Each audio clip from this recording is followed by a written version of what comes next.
I'll open this City Planning Committee meeting for Monday the 29th of November and welcome everybody here. We have present Alderman Barakis, Councillor Dutta and Councillor Coates. We have an apology, I think, from Councillor Harvey.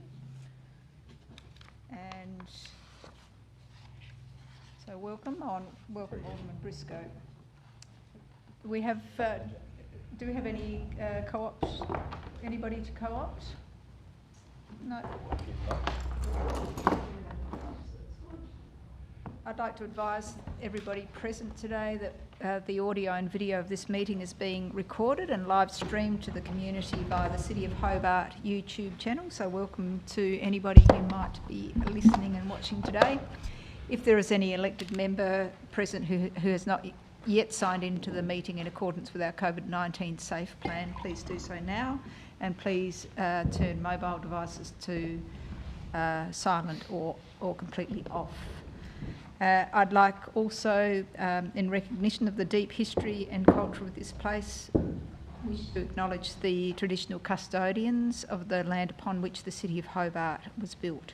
I acknowledge the determination and resilience of the Palawa people of Tasmania Latruwita, who have survived invasion and dispossession and continue to maintain their identity, culture and rights. I recognise the value of continuing Aboriginal knowledge and cultural practice and pay my respect to Elders past and present and to any First Nations people here today. Confirmation of minutes from the last meeting. Thank you, Councillor Dutta. Any comments? No, I'll put that. Those in favour? Aye. Those against? Items carried. Consideration of supplementary items. I don't think there are any, Mr Banks. No. Thank you. Are there any indications of pecuniary and conflicts of interest? No conflicts. Transfer of agenda items. Chair, I was wondering if you could move the item, the Sandy Bay one, sorry, 1.6. Yep. To hear earlier? Earlier, please, if it's possible, because I need to leave a bit early today. All right. Thank you. We'll try and get through as many deputations as possible and have that heard before you leave, which is 6:30? Yeah, 6:30. Thank you. Right, we'll see how we go. Thank you. So no further transfers. No. Item 6, Planning Authority items, consideration of items with deputations. Can I have somebody move that? Thank you, Alderman Barakis. Those in favour? Aye. Those against? Items carried.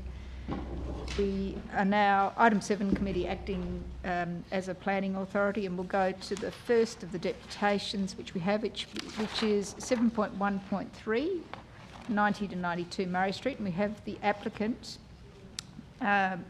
Mr Gerard O'Brien and architect Sam Haberley here. So if they'd like to come to the table, please. Thank you. Oh, it's just you? Oh, yeah, my wife's here. Oh, sorry. Hello. Yeah. All right. You have 5 minutes to address the committee of your concerns, and we've also got the heritage architects here too.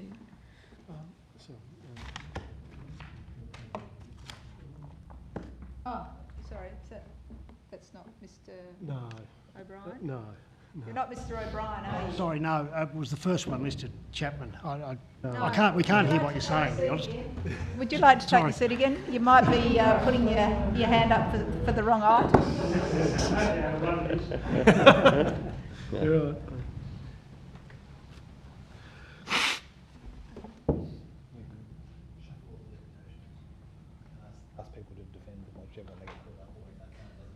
Sounds like a university mood. Might get through it. Councillor Coates, if you need the representations of the plans, they're up here. Thank you. I just couldn't download them today.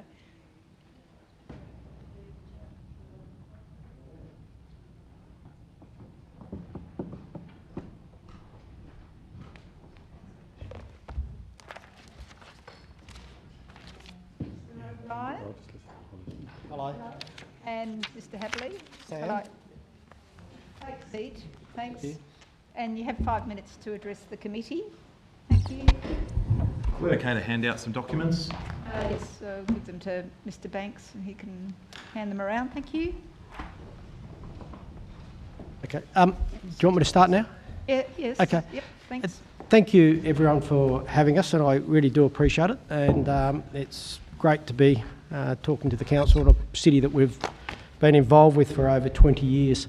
Over that period of time, we've done a lot of heritage development in your city. We started with the Cat and Fiddle and have fully refurbished that. You would also know that we did we put Aurora into Elizabeth Street Mall, and we've done Leslie's, which is 109 Liverpool Street. So we're very, very familiar with the requirements of heritage. We've done a lot of heritage in Western Australia and South Australia, so we fully understand it. And every one of our buildings that we have done, on completion we've fully leased them and activated them and maintained the heritage. So we are absolutely appreciative of the responsibility and the need to get this right. The most important thing with any heritage building is creating functional outcomes. And what we've put up is, on this building, is the minimum amount of damage to any fabric that we need to do to make this building functional and leasable. All the other alternatives that have been discussed and debated would end in the building not being able to be leased.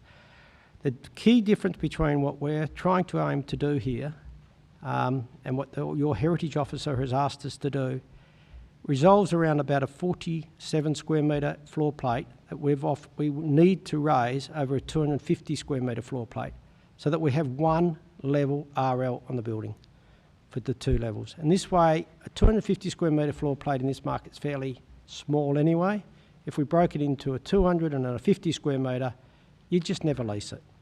Currently today, there's only basically two architects with really a desk and a couple of chairs, fairly minimal in one level, and a lady doing art in another, coming in on odd occasions during the week. So the building is basically vacant. And there's thousands of square metres throughout Hobart CBD with vacant space in the upper levels. And for us to be a vibrant city, these are the beautiful buildings that are just deteriorating. And for us to be a vibrant city, we have to address this. We need to get these buildings full and occupied. There is no doubt over the next 10 years, our city is going to come under huge pressure from online retailing. And most of my business is in retailing. And we're going to go from 2.4 square metres of demand for retail in Australia down to 1.2. So 50% of the space in the CBDs with Amazon will be vacant. We therefore need to make sure these other spaces create the vibrancy. We've had a pretty easy run by letting all these upper levels become vacant as the uses have changed and left them behind. But unless we now address this, we're going to have a city that's really under stress in a decade's time. And I put it to us that we have an obligation to fix these buildings, to keep this city vibrant, and to keep diversity of people, residents, businesses, retail, everything happening in this CBD. The last thing I'd like to see is a vacant Englobo site and a big concrete building be built outside because people can't get the supply of offices they require. We have got a changing environment, and these beautiful buildings, once occupied, create really fun space for people to be in. This has been vacant for over 50 years, in essence, and nothing's happened to these upper levels. This is our chance to fix it. We want to do it. We're keen to do it. We have a tenant that will move into there, and instead of 3 people in there today, there'll be 45 people. It's vital. I'll pass over to Sam, and I'll come back and I'll talk to the specific items that were raised that were the concerns, each one of them in a minute. But I'll just pass over to Sam to make a few comments, please. So I assume everyone's familiar with Biden Copes at 90 Murray Street. The first diagram there on the paper I've handed out, that's a report by Brad Williams, which shows the different areas in which different parts of the building and the years that they were built. So the green area is the original 1850s.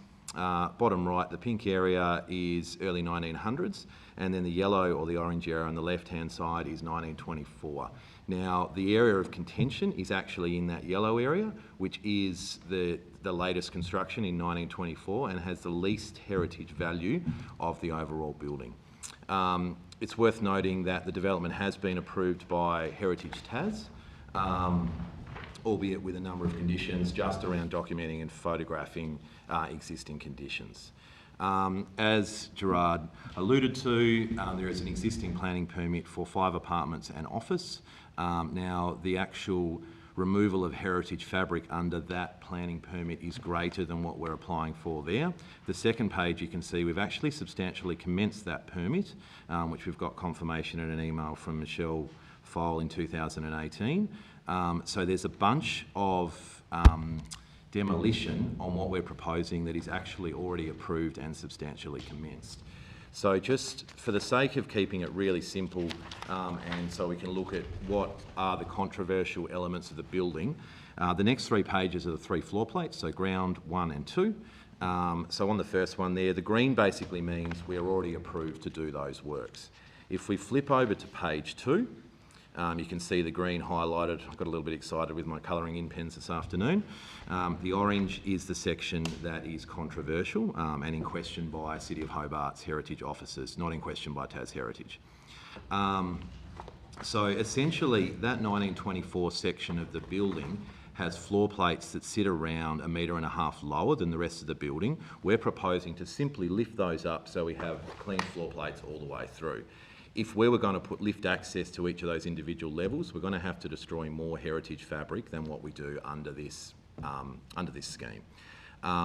So it is noted on level 1, we're noting to bring that floor up. That is actually already approved under PLN 16974, the existing current permit. I'd like to just sum up, please. Yeah, for sure. If we just jump to the third and the final page, this is really the section that is controversial, the bit that isn't approved under the current planning permit.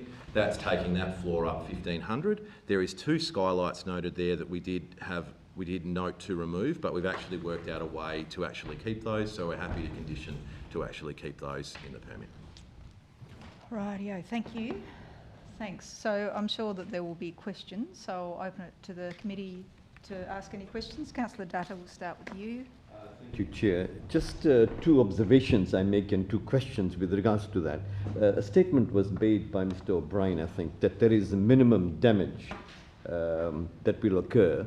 The report states that there will be significant loss of fabric. How would you reconcile that? Yeah, I can grab that if you like. So it's really important to note the majority of that removal of heritage fabric is already approved under the current permit. We're simply talking about 2 skylights up the top and the floor plate on level 3. They are the things when you actually delve into what is approved under the current permit and substantially commenced, whereas when they've assessed it, they've looked at the overall thing together. And Mike, if I may add, it's fairly, whilst it say it's significant, it really isn't. The only fabric we're removing is where we're putting openings in a couple of small areas. It's a very insignificant portion relative to what would have gone through if we had have put in, or we did the original building, which would have had 5 residential units and office. All of those would have had bathrooms in there, which would have had to been cut through for plumbing. All of them would have had kitchens, which would have needed exhausting and plumbing. So the minimal amount, I love this heritage, and the minimum amount that we can do is offices, because they're big floor plates with only 1 sink in each. There's no bathrooms and there's nothing else. So when you look at the 2, I believe it's not significant. I think it's fairly minimal, because the only stuff we're removing is where we're putting a couple of openings in to get from one level to the other. The rest of all the fabric stays, and again, that's in the least significant back right-hand corner of the building. The majority of that's already approved. Further questions? Yeah, just one more question then from the observation I make here again. You have stated that this is already approved by the Heritage Council. Now, would you agree with me that the Heritage Council and the staff council, cultural staff heritage officer looks at it with two different legislation or rules, and therefore they come to two different conclusions? So I work on a lot of heritage projects within Hobart and often consult both heritage within the Hobart Council and Heritage TAS. And yes, they do have different legislation to actually work through, but do find that the way I suppose their strictness of want of a better word is quite on par. And the heritage approval does state that heritage within Hobart cannot put any extra conditions over the top of their conditions based on heritage in the approval by TAS Heritage. Further So questions? if I can also add to that one, mate, please, Mike, in the sense that if you look at the requirements that the Heritage TAS Council officer has looked at, she says it's 13.7.1, and what it is, it's still very subjective, and it's very really personal to whether you think it's that. So it's comments like there are environmental, social, economic reasons for it greater. Now, we know that it's been vacant for 50 years. We know that we could not get any economics out of this or make this building safe without doing this. So when you look at that, this puts more people in the building. It's a benefit to Tasmania. It's a benefit to Hobart itself. We say that, is there another alternative? We looked at all the prudent and feasible alternatives that's under 13.7.1, and if we did anything other than that, would be, if we had to use the split levels, it would be unleasable. We would not do the development. We would go back and do the residential development from the first period. It says it's important to look after the facade. We're not touching the facade. We're actually doing all this internally. We're keeping all the stuff on Murray Street at the front. We're not touching any of that. And then we says that we need to take photographs. We're doing that. We also mentioned under the Heritage Council from Council talks about why we're doing it for accessibility. Yes, we are going to get accessibility, but that's not the primary driver. The primary driver is leasability and functionality, and then the ongoing maintenance of the building and the heritage fabric. So I think when you look at the two difference between Heritage TAS and Council Heritage, the two are very much an opinion-based, not factual, because the words within the reasons are very subjective. Thanks, Mr. O'Brien. I just have a question just in relation to the report, and the Heritage Officer's report suggests that some alternatives were suggested, and I'm just wondering if there was any discussion with the Council Heritage Officers in relation to that? Yep, so I can talk to that if you like. Yep. So Sarah actually came back and suggested adjusting the lift to actually put it in so there'll be lift access onto split levels as you go up the building. So it means you'd have a front tenancy of say 200 square metres and a little 30-40 square metre tenancy at the back. To actually do that, it means we're actually create, for one, where the lift well's located, it means it needs to protrude through the roof, so we'd be actually impacting the external fabric of the building, and then there will be further demolition of masonry, because it was right where she was proposing the lift to go, it was right up against a masonry wall. So we've had our architects go through 10, 15 different iterations to work out what is the least impact on the heritage fabric to get level access throughout the building. So respectfully, we had a look at Sarah's design and tried to make that work, but it was going to end up having more impact in our opinion. Alderman Barakis. Thank you, Chair, and through you. Can you, are either one of you two able to sort of speak more to the differences between, because ultimately we're talking about the importance of heritage fabric there, the difference between the existing permit that you guys can exercise today if you wanted to, or continue to exercise, and what's being proposed now? So in a nutshell, it's the last page that I've presented to you there. It's that bottom left-hand corner, which is a 1924 section, has a floor structure that's going to be removed and brung up 1,200 mil higher to match it with the rest of the floor. The floor below that is approved to do that under the previous permit.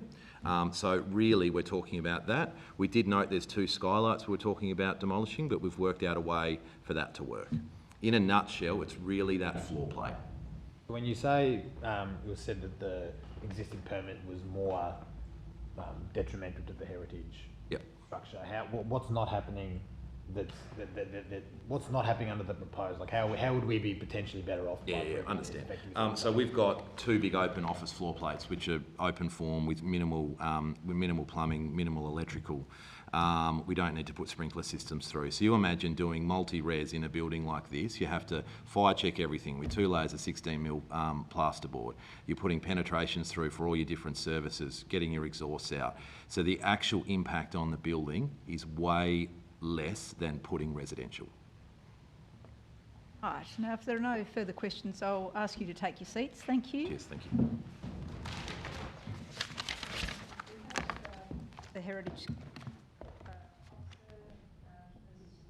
Baines here, so ask Megan to come to the table.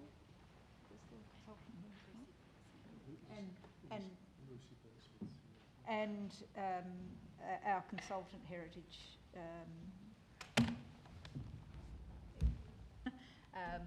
Lucy. Thank you. So are there any particular questions of our Heritage officers and consultant? Councillor Dutta. Thank you. Just a question to start with. Why was it necessary or we needed to engage a private heritage consultant? Oh, Mr. Noyer, would you like to answer that? Yeah, well, we wanted to test the validity of officers' advice on this one, which we do from time to time on such applications. So we chose to seek a further opinion as to the merits or otherwise of the officer's position, so we chose to do so. Further questions, Councillor Dutta? I'll leave it with others and then I'll come back. Okay, Alderman Barakis. Thank you, Chair, and through you. I'm just, can you help me reconcile, I suppose, the suggestions that were put forward that, you know, we've got a permit that's approved at the moment that the applicants could work on tomorrow, that it suggested would be of greater detriment to the existing heritage there than what's being proposed. How approving this would not be a better outcome than letting what's already been approved to go ahead? Like, this seems like a better outcome than what's already existing to be done. Baines? I suppose what I can say in relation to that is I haven't been asked to write a report on the relative merits of the proposition. I've just been asked to assess what's proposed. So taking their point that a lot of things have already been approved, I'll simply speak about the impacts in that rear room. Yep. So we've made it, it's become abundantly clear that the big issue is this moving of the floor. And so in plan, it's just the movement of the floor. But this particular building has a sectional complexity, which is unusual, and that's a function of it being a 19th century building. So when you move the floor, things like windows and fireplaces become unusually positioned. So it's not just the floor, it's how the floor impacts the integrity of the way the building is. So it's complex, is what I would say. And so within that room, moving the floor would mean that the floor, you know, the windows are down low and the fireplace is up high. So what I'm saying is that that is problematic. So I totally take the point that these things have been approved, and I'm not, you know, that's fine. But that was in 2016 before I was working here. But yeah, even just within the room, the works proposed, that is, in my view, problematic. Do you want to add anything, Ms. Burke-Smith?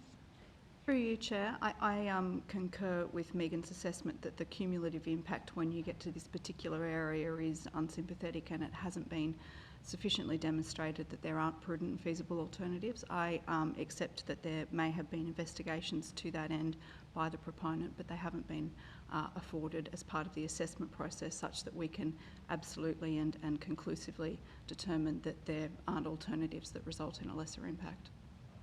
Follow up if I can, Chair.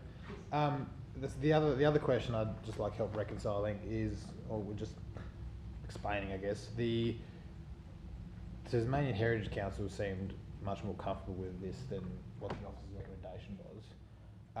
And I would, you know, like, I get that they may be looking at things from different perspectives, but they seem, you know, their remit is similar to protect important heritage.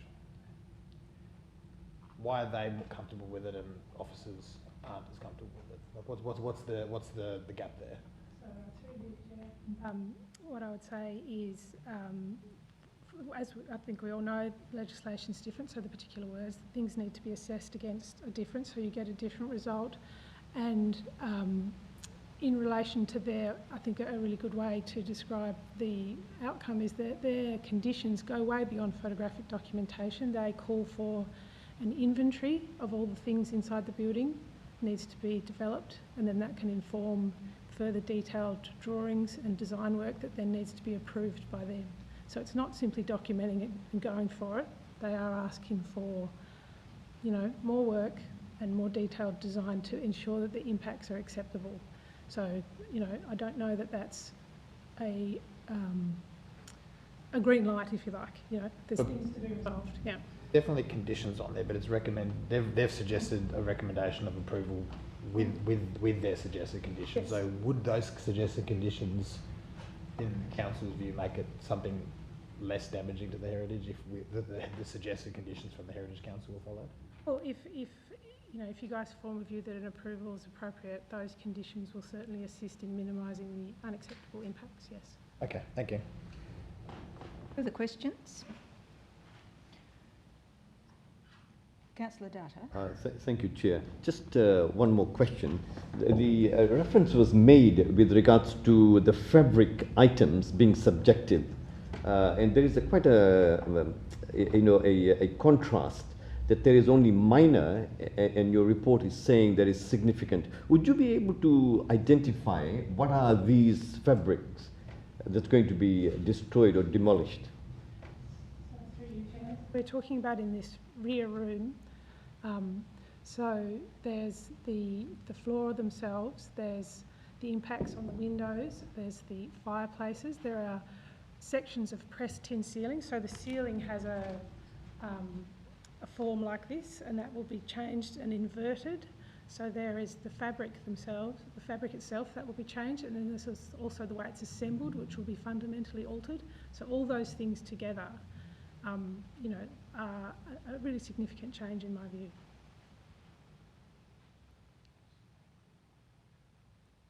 Oh, did you want to add? Sorry, through you, Chair. I just thought to further illustrate the point, there are both direct and indirect impacts to the space. So there's the fabric impacts, which Megan has outlined, and there's the indirect impacts, which Megan alluded to earlier. So your ability to interpret and understand the space with the conflicts presented by the floor cutting the windows, and from the relationship of the ceiling and floor or floor to ceiling space with the positioning of the fireplace, and in addition to that, the realignment of the ceiling are additional impacts on that particular space itself. Alderman Briscoe? Yes, thank you. I suppose this is a dilemma. The reports we have in front of us indicate that this building has been changed many times in its lifetime. Additions, and the dilemma we always have is an uneconomic space remains uneconomic and deteriorates because there's no economic benefit to the building's owner doing anything. The changes that or the conditions that the Heritage Council put on it, surely that documents what fabric will be removed. And would you accept that even heritage buildings that have had so many changes will have to continue to have changes to be of value to the community in the future? Or either of you? Yeah. Certainly, I believe absolutely that this building, you know, this is a perfect building for adaptation and reuse. I don't disagree with you at all. I guess the question is this particular proposition right for this particular building? So I'm 100% sure that something can be designed to make this building sustainable and viable in terms of its economic performance, but I think there's also a greater sensitivity, a greater architectural sensitivity required to pass the provisions of the Heritage Code.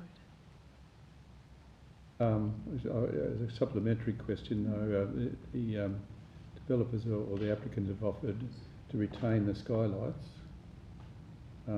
Is that a significant win for heritage? Through your Chair, I mean the skylights are really important. This building was used for the production, for sewing and the making of hats and clothes, so the natural light was really important in terms of that work. So they are really important, yes. So that's, I think that's a subsequent offer by the applicant to leave the skylights in, is that correct? Yeah, I don't think that was ever proposed to be removed. Right, oh, okay, thank you. Further questions in relation to heritage? I just want to harp back to the Kodak building, because I know I think you were both involved with that, and whilst it was recommended for approval, it went to the tribunal. It's got a new name now, and subsequently there was some mediation and what I believe was a better outcome. Do you feel like there's work to be done in relation to try to get some sort of compromise, or is this just beyond what could be reasonable?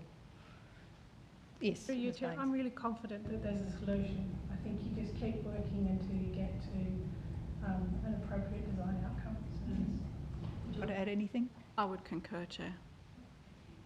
Alrighty, if there's no further questions, if you'd like to take your seats again, thank you. And I open the item for discussion, or of any further questions of Mr. Noy. Alderman Barakis? Not questions, Chair, but I'm happy to start with this debate, this discussion. Yeah, we've had this in a number of different cases where, look, I'll start by noting that this application has, I don't think it's got any representations against it. Is that correct? Yeah. We've got a recommendation for approval by the THC, and it's been recommended for refusal by our council heritage officers. And I understand that there's different perspectives in looking at this, but the THC, their remit is still to maintain or preserve important heritage. So if this was something that was hugely destructive to important heritage, they'd still be against this. And they've recommended some pretty comprehensive conditions should this be approved, as is their job. And the other thing to note is this building already has a pre-approved application on it that would be more detrimental to the heritage fabric than what's currently being proposed.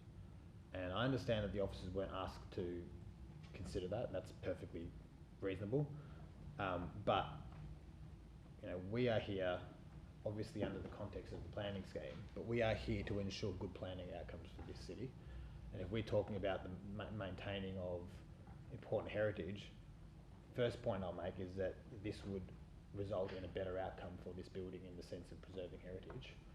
And the second point I'll make is, and I think it was Councillor Coates that said it a while ago, but the best way to maintain heritage in the city is to use it. There's no point in having these buildings, especially these shop tops around the city, untouched, unused, because we can't possibly modify it or touch it. We should preserve them preserve them in time. And then the wood rots and the sandstone erodes and the paint peels off, and you end up with a decrepit building that's unusable, which we've seen, I think, quite often in certain heritage listed buildings. And I think if anyone wanders up some of those shop tops, they'll see that quite a lot. This is a building that's adapted over the years, as was noted in the documentation that we provided. It's in a number over the decades. It's had a few alterations, and this is another one that will bring it up to purpose to be used, so that those that are using it, those that do use the building or you go by the building, are able to see an example of an important heritage building that's been brought forward into the current times and is still relevant and is still able to be enjoyed in its glory. If it remains a dusty, attic above that doesn't get used, that's not a good planning outcome for anybody. And as the applicant said, if it turns into walls upon walls of fireproof doors and plasterboard, then I don't see that as a good outcome for maintaining that internal heritage. So I'll ask just a question of the director. Director, are there appropriate conditions that we could place on this that are available should we want to approve this? And I imagine that'd be in line with what's being suggested by the Heritage Council. Yes, Chair, we have prepared some conditions of approval. Look, I'm happy to move those, obviously pending being able to get a look at them, but I'd be more than happy to approve with move to approve with appropriate conditions. Not, so, and, I'd love to be the single authority. One day,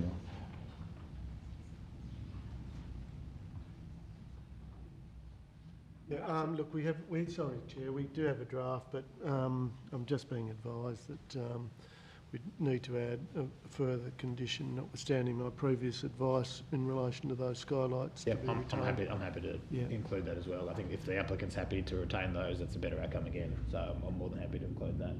And obviously pending reading the conditions, I'm more than happy to put that forward. Thank you. Alderman Briscoe. Thank you. So the conditions hopefully contain archaeological, if there's any digs involved, archaeological condition. Yeah. Look, there is some excavation required for the lift, as I understand it. So there would be a need for a condition that captured that aspect. And reading the Heritage Council conditions, I'm really heartened by where they say during the building process any original fabric can be retained, and certainly modern offices often have interesting features that could denote the history of the building. So presumably that will be captured by the Heritage Council conditions anyway. I think this is a dilemma. Obviously the heritage officers do their job and interpret, and in this case got outside expertise to judge whether the heritage officers made a good call. But I think we are here for the health of the city as well. And if we find, as Alderman Baraka said a moment ago, that there's unusable 2 stories of a building, and this particular change is involved in the 1924 part of it, which apparently, according to the history, was an addition. So there was a women's section of the store that had only been gentlemen's store in the past. It's not colonial heritage; it's early 20th century heritage, and to me, the building demonstrates, as I said to the applicant or to the heritage people, that the building just cries out that it's changed when the fashions of the day changed. It's an evolving building. It's not a Frank Lloyd Wright pristine building that hasn't been changed, or one of our notable local architects. It is an evolving business that have evolved according to the economics of the time. And if the applicant's comments about retail decline, we have to make sure our buildings have an economic value other than just retail. So I'm 100% supportive of heritage in Hobart, as my record over the years has demonstrated. But in this case, I think the Heritage Council's got it right, and with quite strict conditions. It's not lost history if there's a good documentation, as well as saving of all the fabric that can be saved. But it enables a building to continue its use. Now, when you wander along Murray Street, you won't notice these internal changes. You won't notice.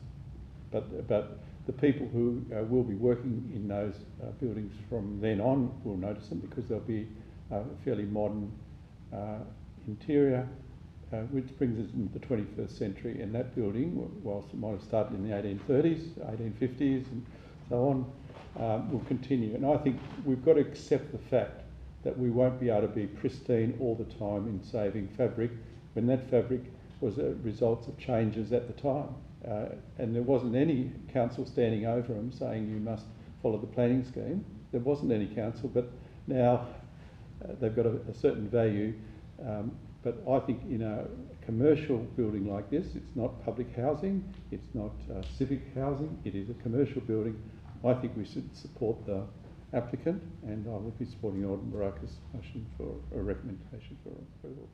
Thank Yeah, sorry, Chair. I just wanted to say that there is an archaeological condition around disturbance that is likely to occur there. So we have proposed Heritage 6, I think, is the condition that would. Can this be emailed to us or something? Or Yes. We'll go to full council as well. So, yeah. Yeah. Thank you. We only can see one condition. Yes. No, that's right. It is. Oh, you mean now? Yeah. Yeah. Councillor Dutta, sorry. and Thank Councillor you, Coates. Chair. I just want to say, first of all, that, for me to make this decision, the question for me is not how many people objected to this. This particular application has no objections. There are other times when we have applications before us where there's 40, 50 or 100 plus objections. And I have stated before and I state again that my decision is not based on the number of people who object.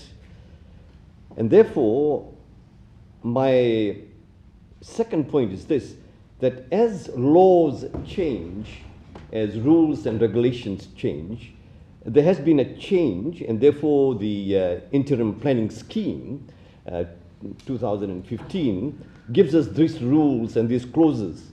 And having analyzed it, I am quite convinced that the decision and the recommendation by the officers is not subjective, it is objective, because they have listed a number of things with regards to fabric demolition. And it's there. It's not an objective. It's not a subjective thing.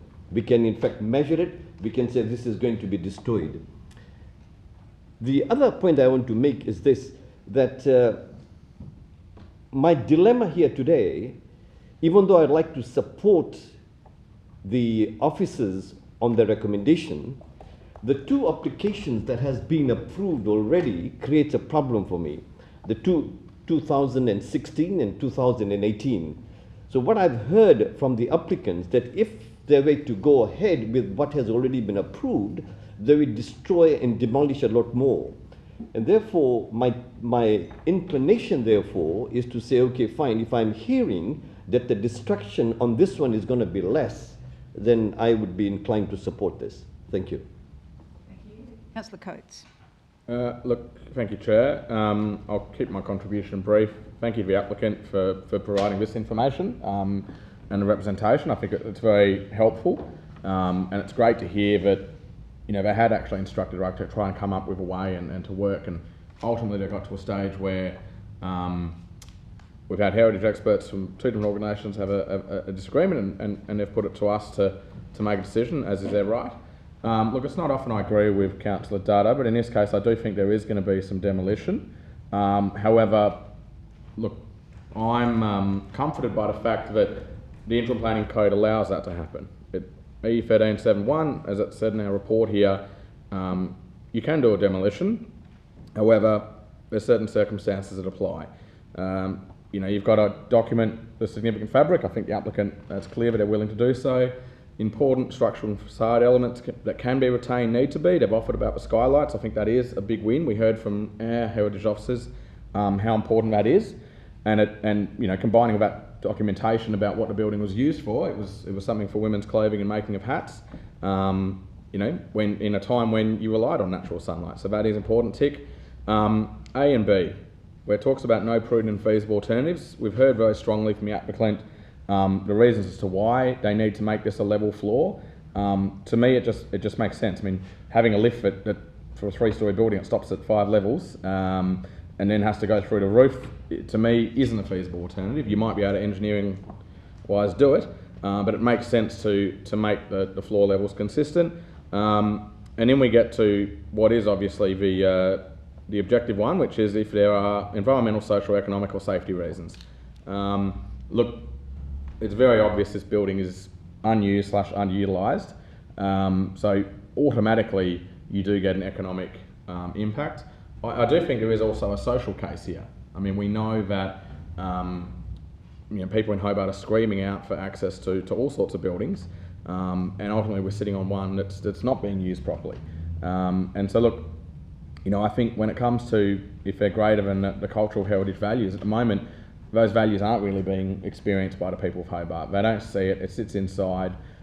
This is a repurposing of a building, and it is going to be a new change, and that change will be documented along with all the other history of it. So, look, I find that this does satisfy that clause, 1371 P1, and so I find myself supporting the foreshadowed motion for approval with the conditions. And look, you know, I think ultimately we've got to a stage here where yes, there's going to be some demolition taking place, but I feel that demolition that's taking place is offset by the actual benefit to the city and to the social and economic values. And look, I think it's pretty obvious from the representation that we heard that this wasn't just some trying to do something. They genuinely have looked at alternatives, and I think what they've landed at probably does fit correctly for the City of Hobart. Councillor Coates.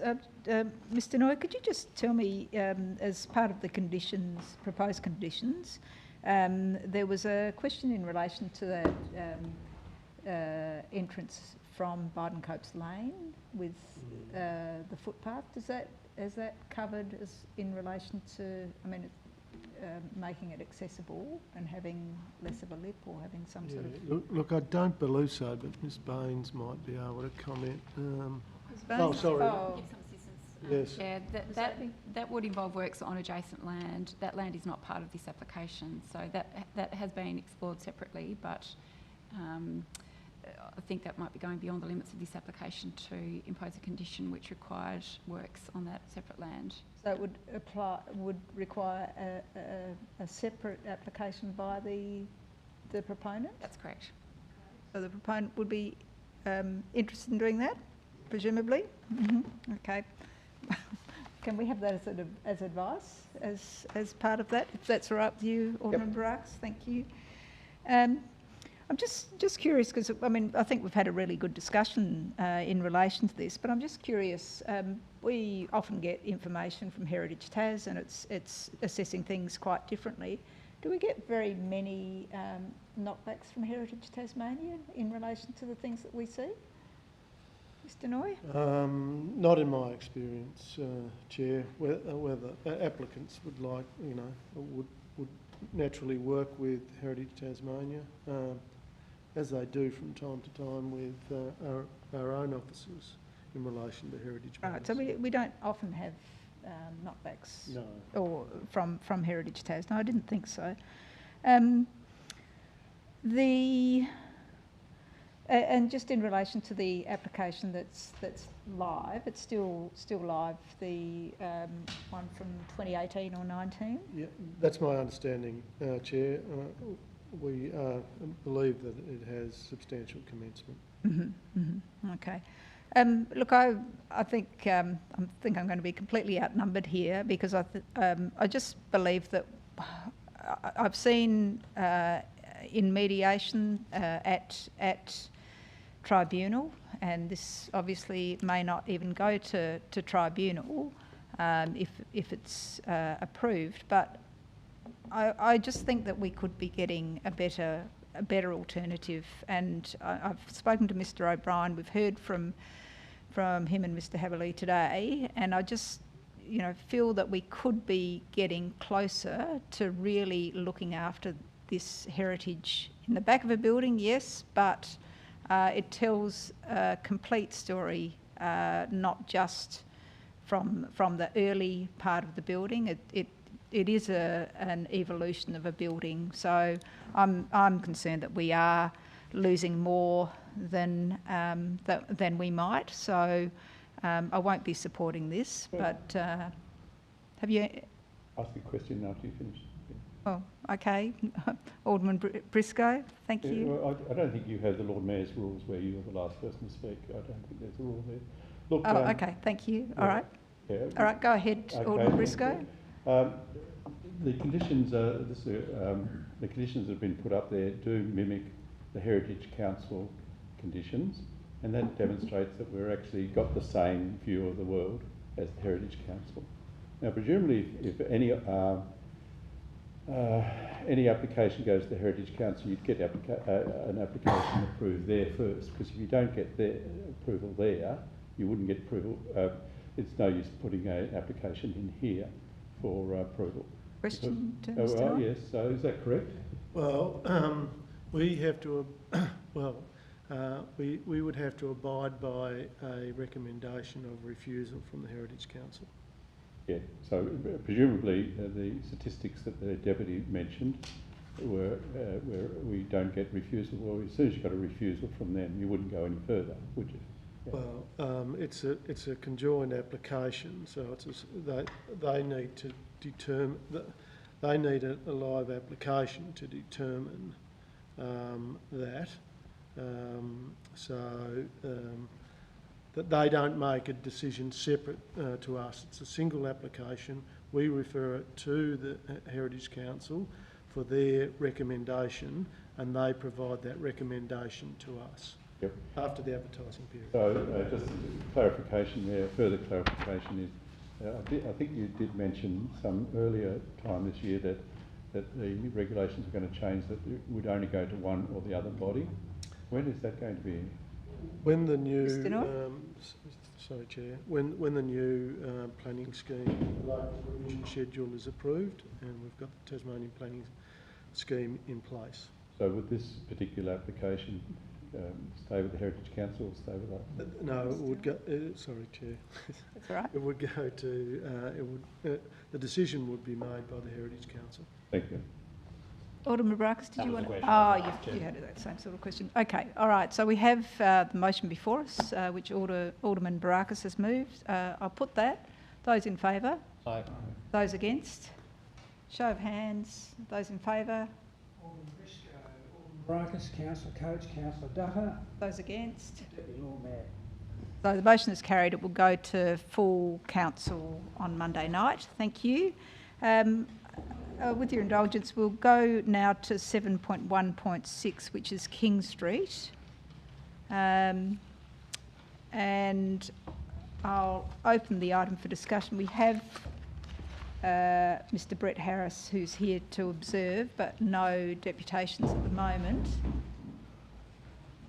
Discussion. I move the motion Okay, thank you. as recommended by the staff. Yep, thank you. Discussion? Alderman Baracus. Chair, this is it's an interesting one. It would have been actually quite nice to have the applicants here discussing it, because I think it's one that probably merits some further discussion. The issue of parking I'll go to first. Noting what the building was used for previously, that didn't have parking provided, and I think as far as the retail thing, the cafe is going to be on the ground level. I would expect that what the commercial aspect of it is proposed to be used for is less intensive parking wise than a convenience store supermarket. So I'm inclined more to be concerned about the residential parking. What would if you were considering just the residential parking, what's the shortage there? Because I mentioned that I think it was at 13 spots that it was in deficit of, but that includes the whole thing. What's the deficit in residential parking? 9 spaces, so 7. My recollection. Okay, yeah. Yeah, because I think, look, it's been used as a retail place for as long as I've ever remembered, and that's relied on the street parking, and that's something that's how it's been for decades, as far as I can remember. So I don't think that's something that's that in itself is a deal breaker for me. But the lack of residential parking is probably more of an issue, because that's when you'd have the long-term spillover of parking if there's a shortage there and people are wanting places to park. The other question I had was, I know there's a lot of talk about the building envelope. There was talks about the size of it and the density of it. Is there a diagram that shows how far out it is, or? I couldn't find it. In the body of the report.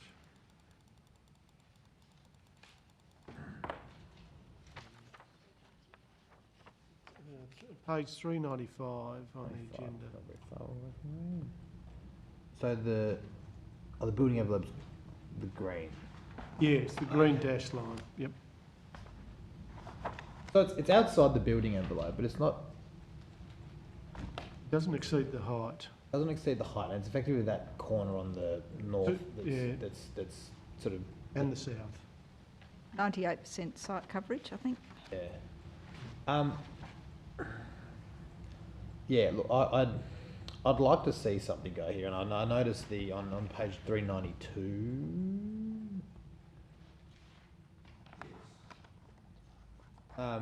392, and I know it depends on the interpretation of the criteria. Multiple dwellings must only have a site area per dwelling less than 200 metres squared if development contributes to a wide range of dwelling types and sizes appropriate to the surrounding area, or the development provides for a specific accommodation need with significant social or community benefit. Look, I'd consider the addition of multiple dwellings in our current housing shortage a specific accommodation need.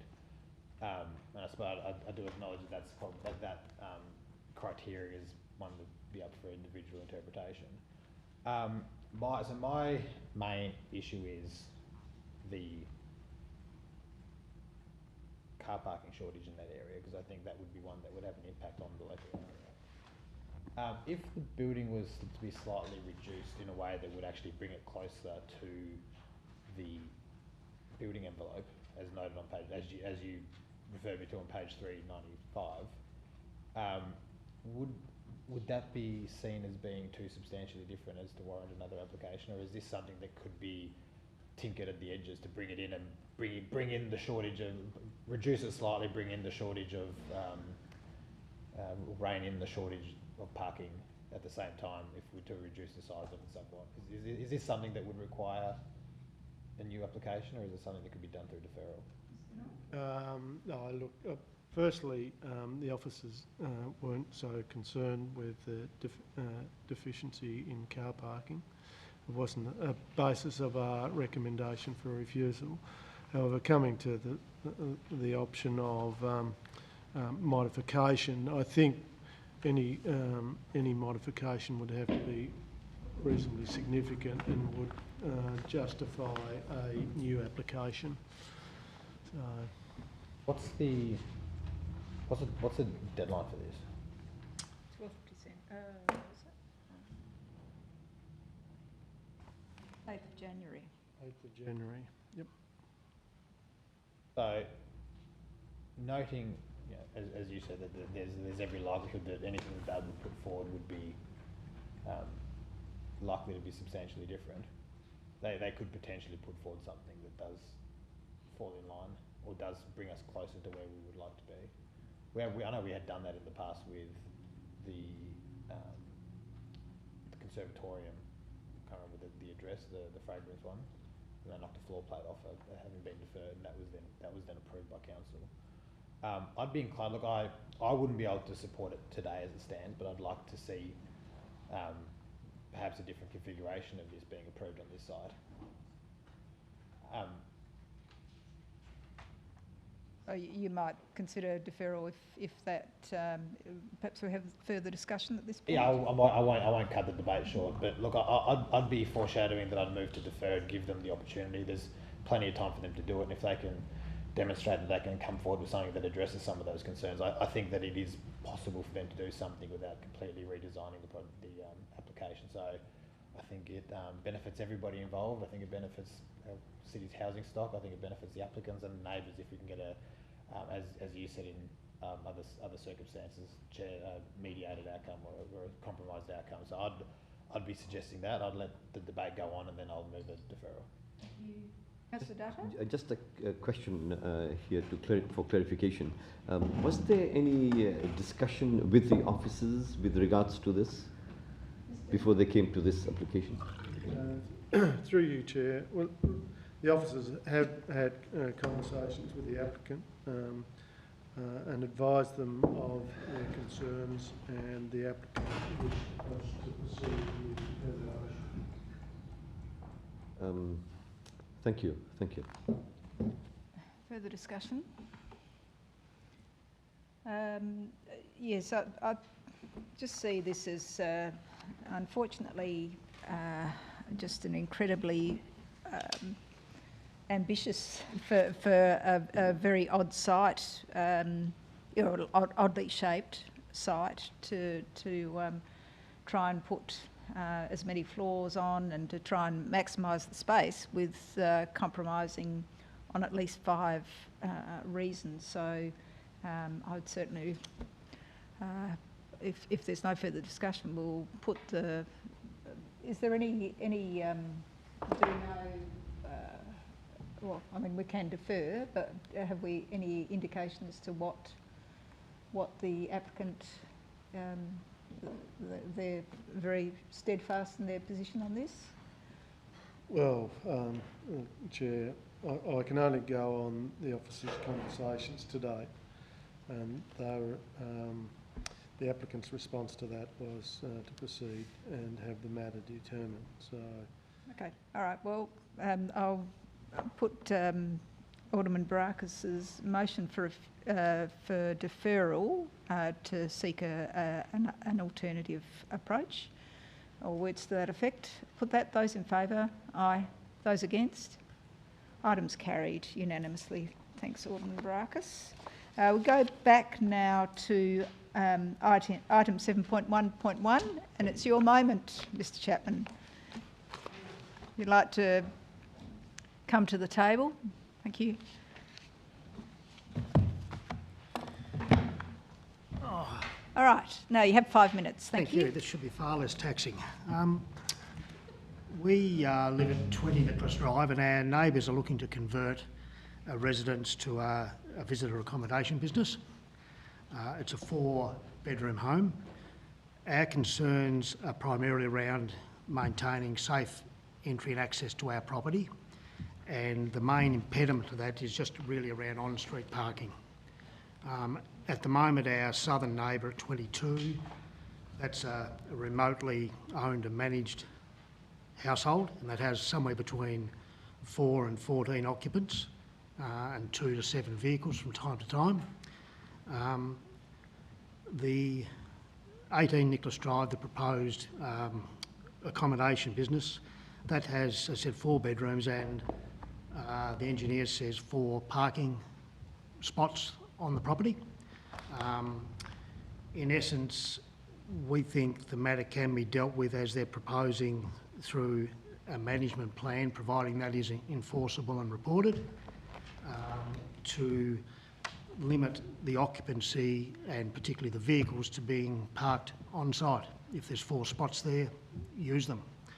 As I said, that's really our concern, like access to and from the property is impeded when you have dense on-street parking. And unfortunately there's no there's not a capacity control of the northern neighbour, or southern neighbour, sorry, so we do have a lot of vehicles on the road from time to time. And the previous owner of 18 Nicholas Drive, when they were residents living there, they had the same issue with the parking getting in and out of their property.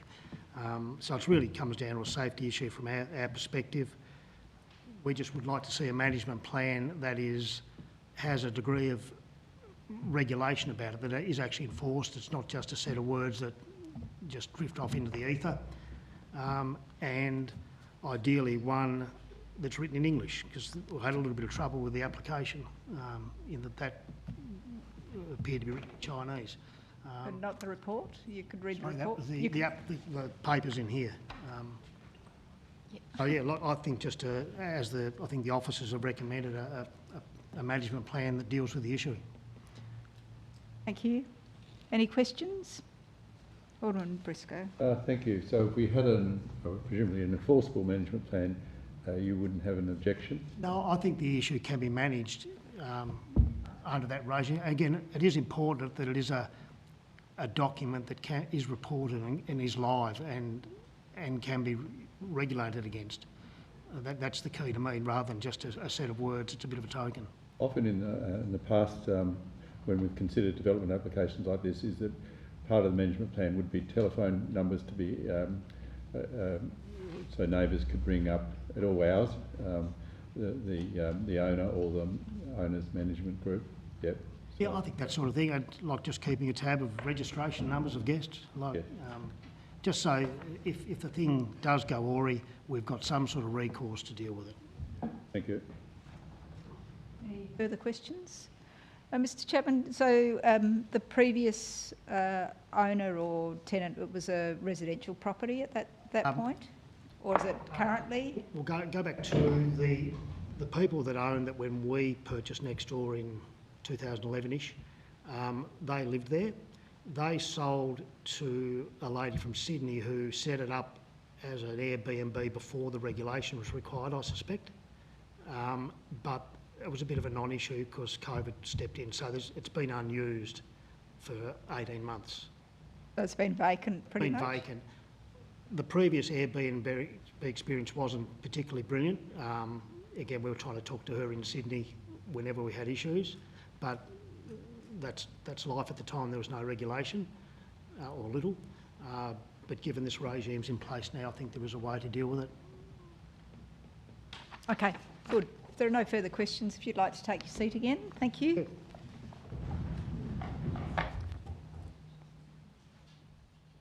And we don't have the applicant here, but Alderman Briscoe. Yeah, look, I think it's fairly straightforward, and I think the deputation we just heard is that we have a good management condition, so I'm happy to move the recommendation for approval. Thank you. Further discussion? Just have a question, Councillor Chair. Dutta. How many neighbouring properties are used as visitor accommodation, in that area? Yeah, Chair, sorry, we don't have that information on hand. It may be that we could obtain that with a little bit of time, but not certainly here tonight. Oh. Unless Mr Chapman knows. I don't think there are many. I said the main issue we have is actually the residence that has students coming to live from time to time, so it's a house that's not regulated. Right, thank you. Thanks. All right. Alderman Briscoe? Just a query to the planning officers. Did you, I noticed, as was pointed out, it's in Chinese. Did we get it translated?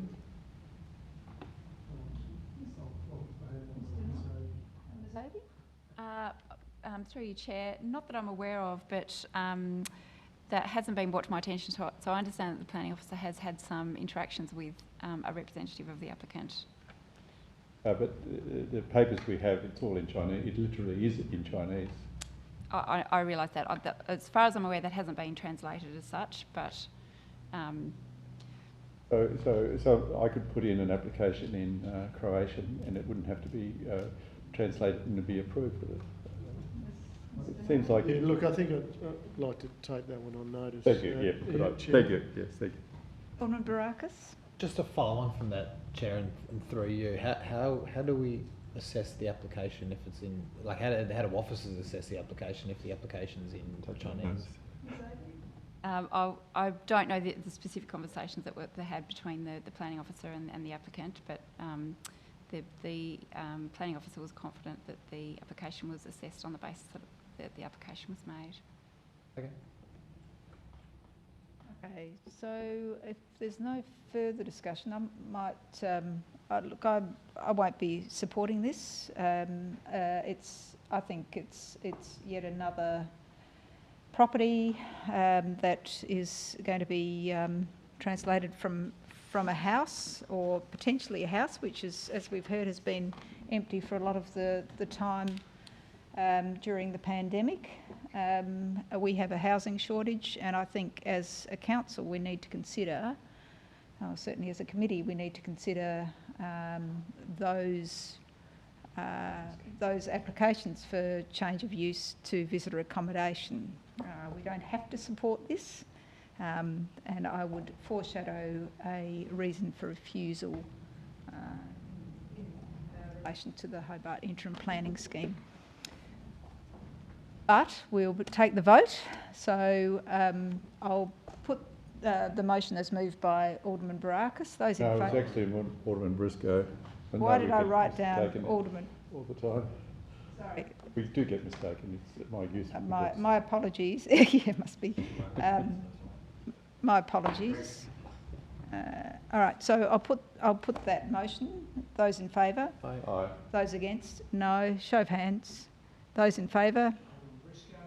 Marcus, Councillor Coates. And those against? Councillor Dutton, the Deputy Lord Mayor. Motion's carried. So the foreshadow motion lapses.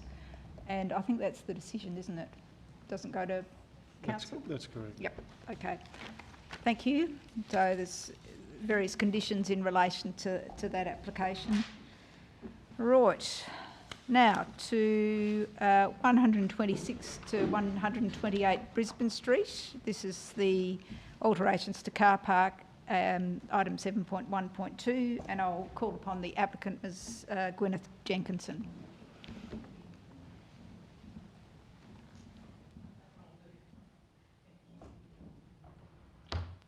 Thank you. So you have 5 minutes to address the committee of your concerns. Good evening, Deputy Lord Mayor, councillors and aldermen. Thank you for the opportunity to present the case for the retrospective planning approval for our car park. Due to our ignorance, we concreted the car park at 126 to 128 Brisbane Street, Hobart in November 2020 without council approval. During this process, we dropped the tenancy from 25 car spaces to 24. All are tenanted with leases. We have improved the appearance of the site, thereby improving the amenity of the locality, the establishment of stormwater channels to avoid runoff into neighbours' rear gardens, and the change from gravel creating less dust and noise. The document you have in front of you clearly shows that the council is satisfied with everything we've done, and the report is very positive about all of these changes we've made. But now we're at the point where we've addressed all of the council's concerns and complied with everything required except for one issue. The issue of contention is that of over-intensification, which is referred to on page 6 of the document. In the second point C, it states no substantial intensification of the use of any land, building or work. Council has documents which clearly show that the car park was in existence in 1976. That's attachment D that you have. And it has been in continuous operation for at least 45 years. The date of the strata plan on the list documents gives a clear indication that 1998 was the year that the car park was extended to the rear of the cottages.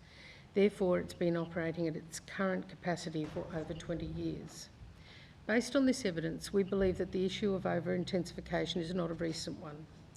When we purchased the car park over 3 years, it had been operating with 25 spaces for those 2 decades. We have since lost 1 car park in the process of concreting and making it safe for the tenants, so we have 24 remaining. We are asking that the committee approve the use of the car park for 23 tenanted spaces, as can be seen to meet the Australian standards for car parks on our updated plan that is at attachment C. To support this request, we would like to point out that there are a high number of non-commercial properties in our immediate area which require parking, including but not limited to St Mary's Church, St Mary's College, St Virgil's Junior College, Guildford Young College, Cramps Bodyworks and JP Automotives. This directly relates to the point 6.12, which states that the proposal is considered to provide car parking at a reasonably limited scale that would serve users of the surrounding businesses and schools. It does not displace a residential use, and improvements to the surface improve the amenity of the area. We currently have a waiting list of 12 people, including staff from Cramps Bodyworks and St Mary's College and students from Guildford Young College.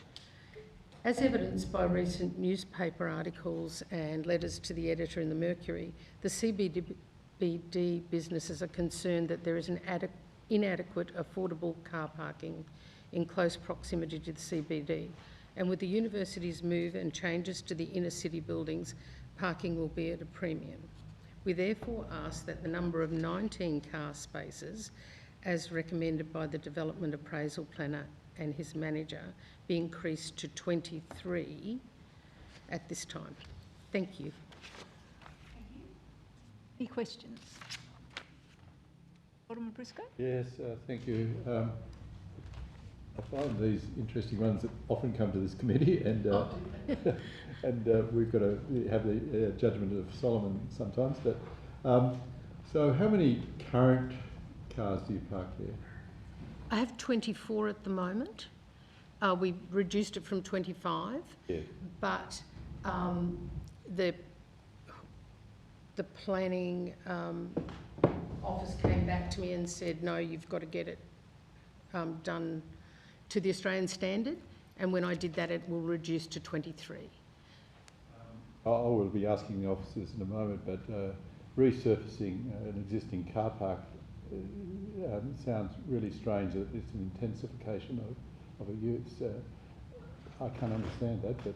I couldn't understand that I needed approval for it, so that was my ignorance. I understand that, naivety, but we did have to have approval for it, but the intensity is the number. Yeah. Yeah, I think. Because it's more than what was originally in 1976, I think, is the problem. Okay, thank you. Marcus? Thank you, Chair. Through you, so just to clarify again, the intensity, like as you just said, the intensity is the number of parking spots. When did that rise from 15? In 1998, I believe, when... Same effectively since. Yeah. Further questions? And it looks like you've resolved some of the stormwater issues. All of them, yeah. So we did that as part of the concreting because the gravel used to wash into the neighbours' gardens, and it had for many, many years. But if we had re-gravelled it, none of this would have been an issue because it would have just been same. But because we concreted it and solved some of the problems, it's a change, and we had to have planning authority. And this is just a personal aesthetic, I suppose, but you know, like car parks are often very sort of stark things. I mean, and often they're creating quite a lot of heat because of the nature, the open nature of them. Is there any landscaping that can be done on that property at all? Do you feel? There is some. We certainly we have borrowed landscape from the next door neighbours' beautiful trees that come over our fence and we just leave. But also at the back we've sort of attempted to put a bank of greenery at the back of one of them. I see, yeah. Okay, all right, thank you. So that if there was any sort of advice in relation to landscaping that might be there possible? wasn't, sorry. Yeah. If there were advice, if this was approved, it could be considered? Yes. Thank you. Okay. Are there any further questions? If not, could you take your seat again? Thank you very much. Thank you. Let's go. In light of the shortage of car parks and council contributing to the shortage of car parks in the city, I must admit, what other reasons, other than a historic reason looking back to would you stop this from being a continuing functioning car park of the same magnitude as there is already there? Let alone, I can't see a reason except a technicality going back many years, and it was presumably only council officers were alerted to it when the concreting was done. But so council haven't been alerted to it before, and now because of some issue with the construction of the concrete thing, now the council have decided that the lesser number is what is expected from this car. Yeah, I mean, it's our assessment under the planning scheme as approved, Chair.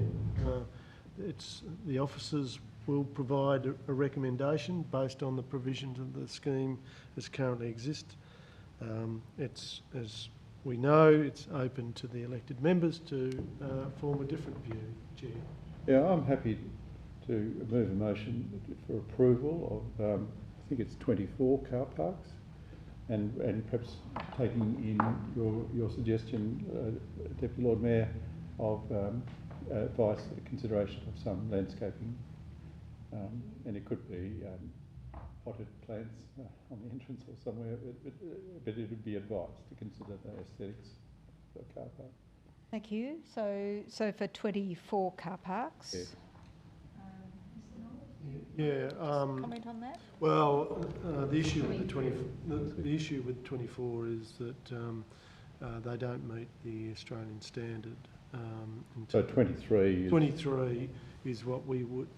okay, well they've got to meet the Australian standard. Yes. That, yes, yeah, 23 then. Yeah. Okay. I think we have circulated some... Oh, when did they go out?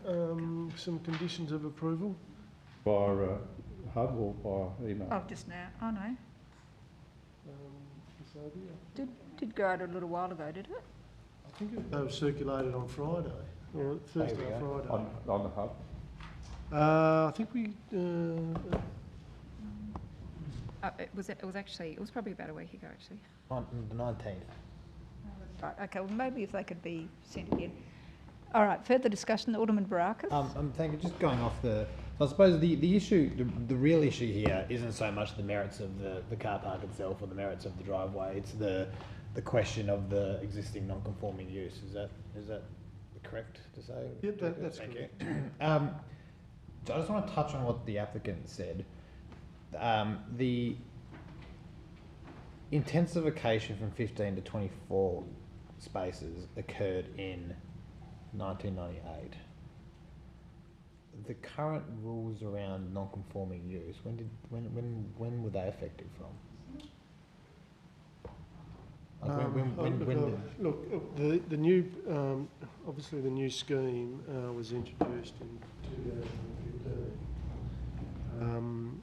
But Ms Abbey? Through you, Chair. The legislation regarding existing use rights is in the Land Use Planning and Approvals Act, which was introduced in 1993. I think it commenced in 1994.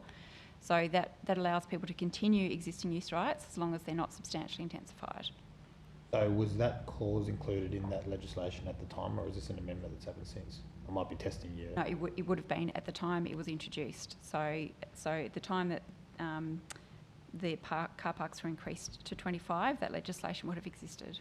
Because, look, I appreciate that there's different ways of looking at this. I see something that occurred over 20 years ago, and has been operating since without issue. I think generally anybody who would get around Hobart would consider that to have been pre-existing use. Especially, I think there's probably more people that don't remember it being any other way than there are people that do remember it being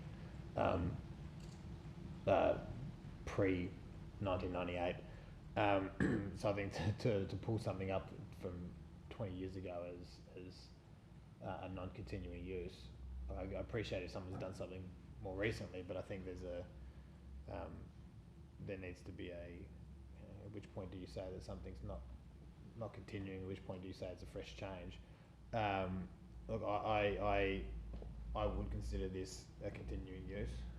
I would be inclined to side with Alderman Briscoe on this, and I especially think that the outcomes in doing so are better as well. So look, I'd be supporting Alderman Briscoe on this, and I'd be hoping everybody else does the same. Chair. Thank you. Further discussion? If there's no further discussion, I'll put the motion. Those in favour? Aye. Those against? Items carried unanimously. Got one unanimous vote at least. Thank you. We've got two actually, I think. Yeah. So that will go to full council next Monday. Thank you. Yep, thank you.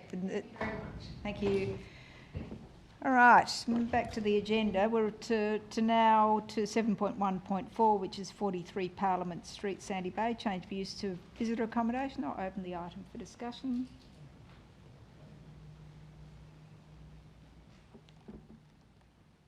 I'm happy to move that, Deputy. Okay. It's approval. Any discussion? I've got 3 representations, that's why it's here.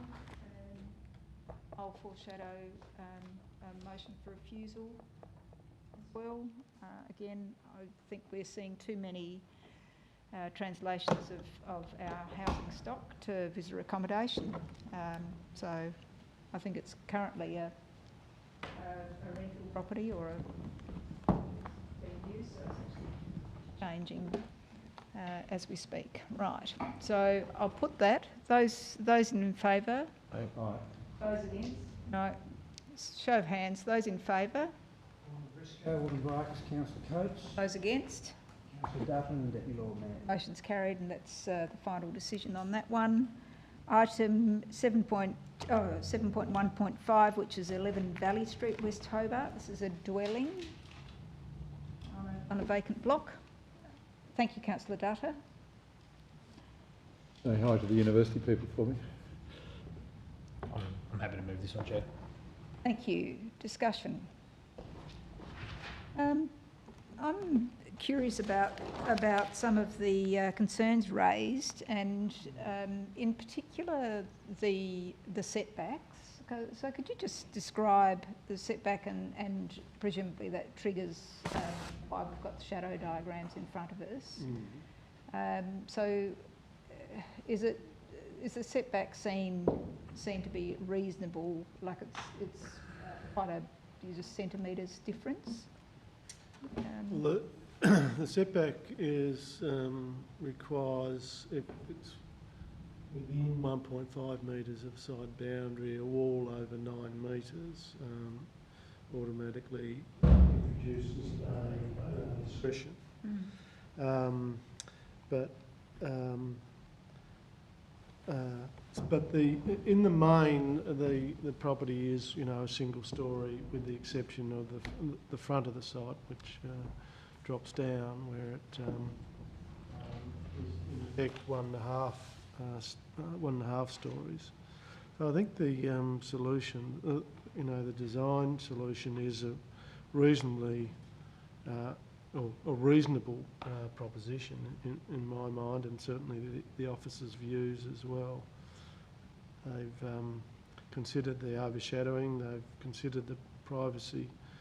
There are some changes in window treatment to address some of the privacy concerns. So I think it's a fairly modest build in the context of this location, given what exists in the street. Yeah, and like it's not uncommon to have double-storey places on that street. That's certainly on the Cato Street side as well. Yeah. Further discussion? If not, I'll put that motion. Those in favour? Those against? Items carried, and that will go to full council because of the number of representations. Item 7.1.7, which is 227 to 229 Liverpool Street. Happy to move this one as well, Chair. Thank you. And we'll note that there's, I think, in relation to the heritage of this, there's some positive comments about how it responds favourably to the heritage. Each is different, I suppose, but it's good to read that from the officer's perspective, I believe. Further discussion? If not, I'll put that. Those in favour? Aye. Those against? Items carried. Good.